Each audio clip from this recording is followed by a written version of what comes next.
How could you do this to me? I shouted, my voice echoing in our cavernous foyer. Dean stood impassively, almost bored, as I confronted him. Behind him, my 17-year-old stepson, Caleb, smirked. Come on, Alana, Dean drawled. Stop with the hysterics. We both know this marriage was a business arrangement. I needed access to your money, and you wanted the status of being a corporate wife. I recoiled as if struck. A business arrangement? Is that all our decade together meant to you? Oh, please, he scoffed. You really bought into the whole till death do us part fairy tale? I enjoyed the lifestyle you provided, but now your well has apparently run dry. His words knocked the wind from my sails. I had just endured the most embarrassing board meeting of my career after a failed project cost the company millions. My job was now on shaky ground.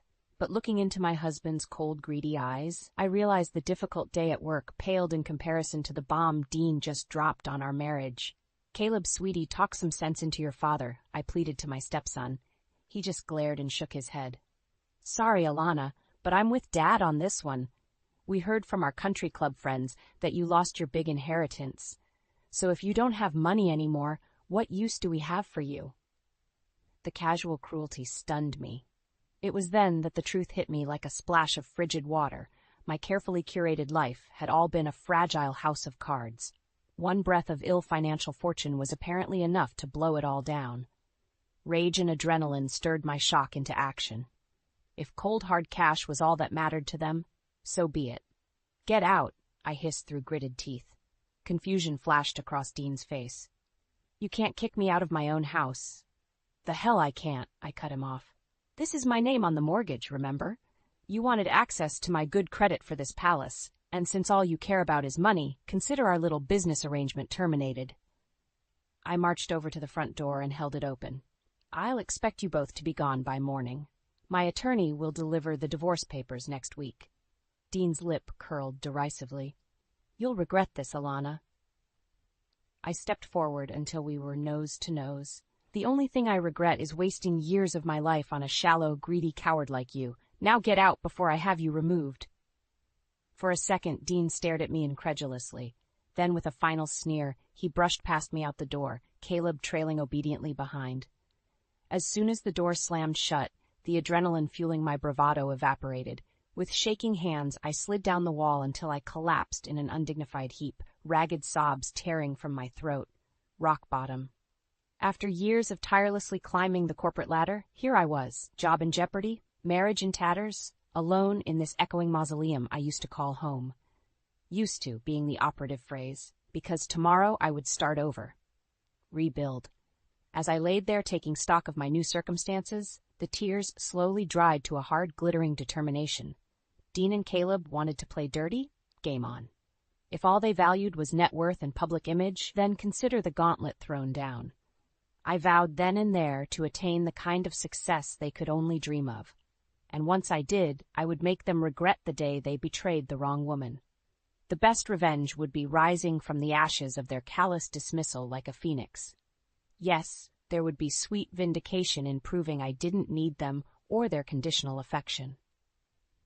My worth was not defined by men who saw me as nothing more than a bank account. I would build something spectacular without them, and one day in the not-so-distant future, I would relish getting to slam the door in their faces when they inevitably came crawling back. I awoke the next morning feeling hollow and numb, the events of the previous night flooding back in a miserable wave. Dean and Caleb were gone. My fairy tale life had crumbled with staggering swiftness. As I shuffled to the kitchen to brew some liquid fortification, I passed Dean's home office. The door was ajar, and I paused, seeing the velvet ring box atop a stack of financial papers on his desk. My fingers shook slightly as I opened it to reveal the substantial diamond solitaire he had given me on our 5th anniversary. A knock at the front door jolted me from my reverie. My attorney had arrived with the divorce papers as promised. As we sat signing the documents that dissolved a decade together, I recounted the details of Dean and Caleb's ugly betrayal. My attorney's shrewd eyes narrowed. "We'll make sure this divorce is quick and quiet," she assured me. "Dean's business can't afford the negative publicity right now with that discrimination lawsuit pending against him. We'll get you favorable terms, I guarantee it." I nodded numbly. barely listening. None of it seemed to matter much anymore beyond a means to swiftly sever all remaining ties. Over the next few weeks, getting back on my feet financially became my prime focus out of necessity. The legal proceedings were moving at a brisk clip, just as my attorney had promised. Soon the day arrived when I came home one evening to see my possessions strewn haphazardly about the front lawn. Dean had clearly wasted no time reclaiming the house that was now awarded to him in the settlement, despite my name and credit on the line for it. My jewelry, designer shoes, and other valuables were nowhere to be seen. Undoubtedly already hawked by Dean in his desperate bid for liquidity to prop up his struggling business. Once a greedy opportunist, always a greedy opportunist, I mused bitterly. As the moving truck packed up my clothes and lone pieces of intact furniture to take to my new small apartment, I stood across the street staring numbly at the only home I had known for over a decade now, occupied by strangers. "You brought this on yourself, Alana," said the voice in my head that sounded disturbingly like Dean. "This is what happens when you don't take care of those loyal to you." An icy rage stirred in my gut. "Oh, don't worry, Dean," I thought venomously. "You'll soon see exactly what happens when you betray someone like me. I vow to rise from these ashes and regain everything I lost 100-fold without you. Just you wait, you reptile. My day of redemption will come." Over the next year, I shed everything about my old life, the luxury clothes and cars, the country club memberships, the circle of wealthy friends and socialites. I funneled all time and energy into resuscitating my career, slowly regaining my standing. Meanwhile, Dean's downward spiral continued as his business crumbled under the weight of discrimination lawsuits and increasingly poor leadership. Last I heard, he sold his Mercedes to cover payroll and moved into a small rental apartment much like mine. As for Caleb, the golden child, without my financial largesse, he had to withdraw from his Ivy League college dreams only one semester in. Dean could no longer afford even community college tuition. The updates on my erstwhile family's misfortune arrived via mutual contacts still in our social orbit. I received the news of their troubles with cool indifference. The scales of justice seemed to finally be balancing. My climb upward would soon intersect their fall. And intercept them I shall. I resolved anew each morning. My starved inner phoenix will feast on the ashes of their hubris soon enough. The pre-dawn light filtered into my Spartan apartment bedroom as my alarm blared. Just another day in my new reality. Divorced, financially rebuilding, career on the ropes. But today was different. Today was the launch presentation for Project Helix, the brainchild I had tirelessly devoted myself to over the past 18 months since the implosion of my marriage. Its revolutionary genetic testing algorithms for cancer diagnostics represented my professional phoenix rising from the ashes. I had handpicked a brilliant team and leveraged every business connection and favor accumulated in my long career to secure funding and top lab partners. Everything was on the line today: my reputation, my finances, my future. As I gazed steadfastly at my reflection in the mirror getting ready, the familiar icy determination settled into my bones, fueling every movement. My resolve hardened into an impenetrable shield. Today signaled a new beginning on every level. The presentation was a resounding success, garnering impressive investor commitments and glowing media coverage. As I shook hands afterwards, secure in the revival of both my career and bank account, I caught sight of Dean across the room. Our eyes locked.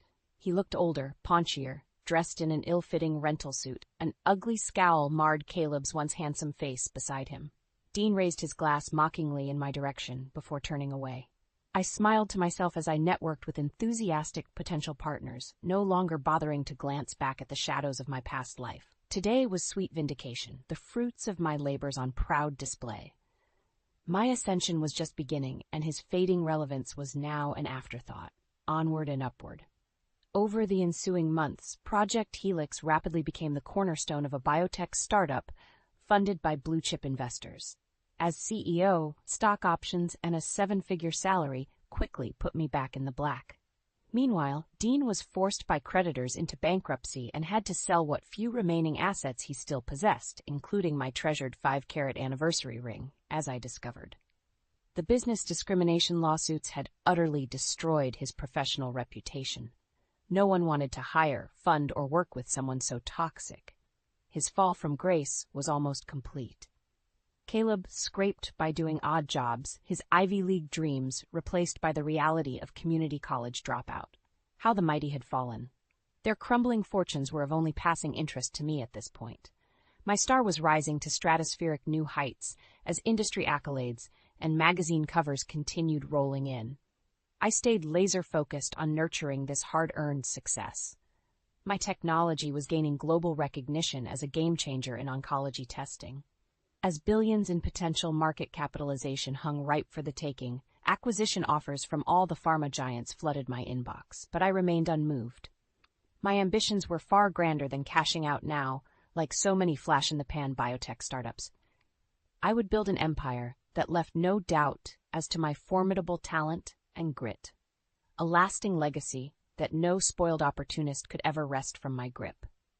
As Project Helix's national rollout neared completion, I sensed my hour of sweet redemption was nigh.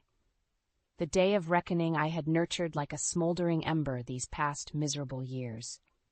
Soon I would confront the faithless parasites that derailed my life with such callous indifference. Dean and Caleb would finally behold with their own eyes what steely determination can manifest when someone with my tenacity puts her mind to a worthy purpose. The time had come at last to reopen that ugly chapter and slam it shut for good on my terms. My ascension was irrefutable, my rivals vanquished. Now to deliver the final blow that would humble them completely before my might and resolve. Soon, my old acquaintances would see that I was not defeated as presumed. No, I had returned, consulted, feared, and admired. My time had come again in spades. The game wasn't over, but the rules were about to change. Dean and Caleb would learn that to their sorrow soon enough. The phoenix had risen triumphant from the ashes they left. Now it was their turn to burn. I straightened my emerald silk blazer as I strode confidently into the soaring lobby of Prisma Laboratories. Today's meetings represented the culmination of intense negotiations for them to acquire a majority stake in my booming startup. On paper, I was selling control, but in reality, I would still lead operations with significant autonomy guaranteed in my contract. And the 9-figure payout would make me one of the wealthiest self-made female biotech entrepreneurs in history. Over the next few hours, I fielded complex questions from their executive team and arbitrated key deal points with my signature sharp focus. This was the crowning moment. My resurgence was almost complete. As Prisma's CEO reached across the glossy boardroom table to shake my hand in front of the approving audience, solidifying our pact, a surge of elation flooded my system. I had manifested the seemingly impossible. Risen from the ashes by virtue of grit alone, my attorney Arma Snyder-eyed me keenly as the noise died down. "Well played, Alana. They never saw you coming," she remarked approvingly. "This has been quite the turnaround from when we first met to dissolve your marriage. You're at the top again." I nodded, a small smile playing about my lips as I gazed out the soaring windows to the city below. Yes, indeed. And I must admit, while the professional achievement is profoundly gratifying, I'm also anticipating finally confronting lingering ghosts from my past very soon. Snyder's arched an eyebrow. "I assume you're referring to Dean Turner? I understand he's hit desperate times since your split. Word is he may even face criminal fraud charges soon regarding his business dealings." "Well, karma can be a real witch sometimes, can't she?" I replied breezily. "As for my dear ex, let's just say I have an important announcement about my recent windfall event that I intend to make very public soon. Dean always did covet the spotlight." As we gathered our things, Snyder paused thoughtfully. "You know, Alana, living well is truly the best revenge, as the saying goes. Dean and your stepson already face more struggles than they can manage by the looks of things. But the choice is yours." I held her gaze unflinchingly. "I appreciate your counsel, but I've come much too far and endured too much pain to not savor this moment. The time has come for the final reckoning." Over the next few days, I arranged an elite catered event at my sleek new downtown penthouse, ostensibly to celebrate the acquisition deal. But my real purpose was setting the stage for the final act of my vengeance upon Dean and Caleb. I made a point to conspicuously invite various old common contacts I knew would relay news back to Dean in short order. As expected, word soon reached my ex about the extravagant party and my massive windfall payout. I learned from my well-connected event planner that Dean was in a state of incredulous anguish upon hearing of my spectacular phoenix-like rise from the ashes. Predictably, he and Caleb instantly attempted to contact me, pleading for reconciliation now that my coffers had swelled again.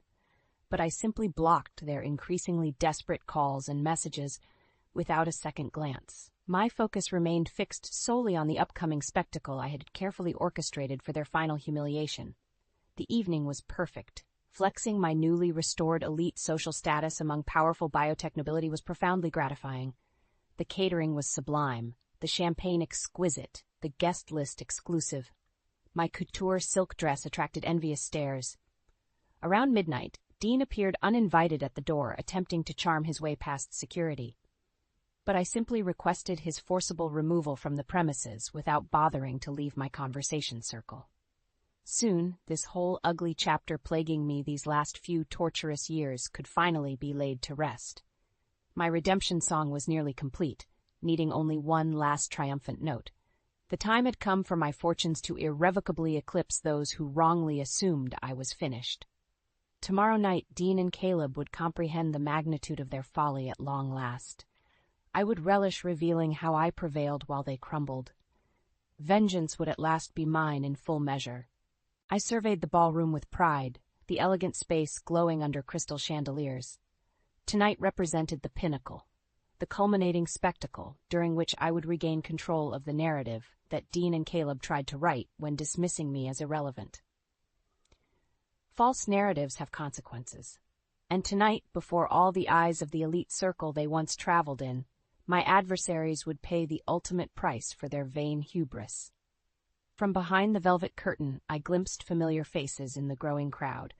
Socialites and industry titans whose circles once provided my daily sustenance mingled over cocktails. Soon they would all witness my astonishing rise from the ashes after barely hiding their schadenfreude over my supposed downfall not so long ago. A hush fell over the glamorous crowd as the lights dimmed. Then spotlights illuminated the stage where I stood resplendent in a beaded evening gown specially commissioned for the occasion. I savored the sudden shock rippling through the room. Indeed, rumors of my demise had been greatly exaggerated. Esteemed friends, colleagues, and supporters, welcome to this momentous night. My voice echoed confidently through the silent ballroom. I am beyond delighted so many familiar faces are here to help me celebrate recent events, which I shall disclose momentarily. First, a bit of context. I proceeded to recount my spectacular professional turnaround, born out of grit and vision when all seemed lost. Murmurs of surprise rippled through those who assumed bankruptcy and ruin following my brutal divorce and near-career implosion. And so it is with immense pride that I can now announce that Project Helix, my labor of love these past few years, has officially been acquired by Prisma Laboratories for a sum that shall propel my new firm, Turner Biologics, into the stratosphere. An astonished gasp went up from the audience, followed by a thunderous standing ovation as Dean's ashen face stared up at me in disbelief from the third row, Caleb shrinking behind him. The room roared with applause while my enemies grappled with this shocking public spectacle, revealing the scale of their gross misjudgment. I raised a hand and continued after the cheers died down, my voice ringing with conviction throughout the silent grandeur of the ballroom. My friends, you all saw me endure grievous betrayal and the loss of everything I held dear not so long ago. And yet here I stand before you stronger than ever, beholden to no one. My fortunes risen higher than my adversaries could have conceived. I allowed the dramatic words to sink in as hundreds of rapt gazes flickered between me on stage and Dean squirming in discomfort below. Let my astonishing journey serve as proof that integrity and grit conquer all. Much was taken from me, but now I have recovered my wealth and status 100-fold, while my enemies sink ever lower. Murmurs rippled through the ballroom as all eyes turned on Dean and Caleb. I let the discomfort stretch unbearably as camera phones immortalized their humiliation. Finally, I concluded, "Remember, friends, no matter how dark the night, the righteous phoenix shall always rise again, more glorious than before. Our setbacks oft serve but to propel our destiny higher than imagined if we but persevere." The ballroom erupted in a standing ovation as I soaked in my hard-won public vindication. Justice had been served at long last before all. Now closure could finally liberate me to chart wondrous new horizons unencumbered by the phantoms of past treachery. My revival was now irrefutably complete. As guests swarmed forward with praise and adulation, a strong hand gripped my elbow. I turned to see Caleb's eyes brimming with fury inches from mine. "You vindictive witch! We offered reconciliation, but you repaid our regrets with this spectacle?" He spat contemptuously before security pulled him back. I calmly held his baleful gaze. "The time for reconciliation ended when you threw me away believing you had broken me. Consider this long overdue payment for your arrogance." His glare spoke daggers before security removed him, but instead of satisfaction, unexpectedly I felt only a growing hollowness expanding in my chest. Because gazing into that warped face oozing vitriol, I glimpsed a mirror image, and felt the arms of my gleaming victory turn cold and leaden.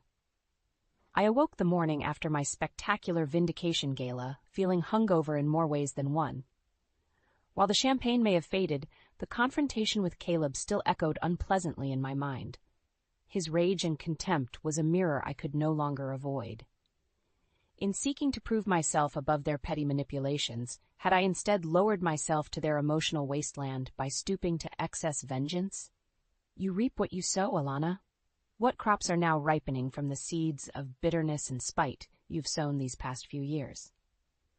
I pushed the uneasy thoughts aside as I prepared for a series of major media interviews about the gala revelations.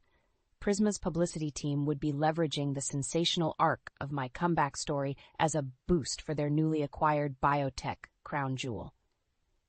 Over the next few weeks, dozens of glossy magazine profiles and cable news segments broadcast the comeback queen's astonishing journey from a broken divorcee to self-made female billionaire. I should have felt only jubilation at this hard-won validation. But as I politely fielded invasive personal questions about Dean's betrayal and my Cinderella redemption, feelings of unease continued swelling steadily. Celebrity anonymity and the consolation of wealth could not fully dull the growing spiritual crisis born that night. I witnessed my own reflection in Caleb's contorted face.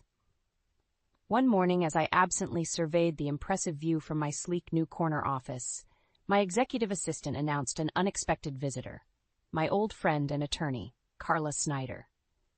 As we exchanged awkward pleasantries over my exotic imported tea, I sensed this was more than a congratulatory visit. Her smile faded over the elegant china rim as she set down her cup. "Alana, I've considered us friends for over 20 years now, so I hope you'll receive this in the supportive spirit intended. Don't waste another minute on petty wars or ego when life is so fleetingly short. You have miraculously reclaimed everything denied you. Don't squander it for a false illusion of justice or power over others." Her compassionate gaze held mine unwaveringly. "Despite your success, you seem more melancholy than ever. True victory doesn't come from externally validating your worth at the cost of inner peace. Your life is yours now to fill as you choose, without constantly battling ghosts or seeking the meaningless validation of false idols." I stared silently as her words slowly dissolved my feeble inner defenses. The tears I had suppressed these past harsh years suddenly burst forth with unexpected force. Great heaving sobs coursed through me as she enveloped me in her arms. There, let the bitterness flow away," she soothed gently as months of tension flooded out. "Forgive them, forgive yourself. Be free." In that instant, the remaining scales fell away from my eyes at long last. I saw with blinding clarity that in clinging to old pain and trauma as fuel for worldly ambition, I had simply perpetuated the same bleak emotional wasteland I condemned in Dean and Caleb. The phoenix had resurrected yet still dwelled among the ashes, denying herself rebirth into light. No more. Today I would step fully into my new life unchained from the past.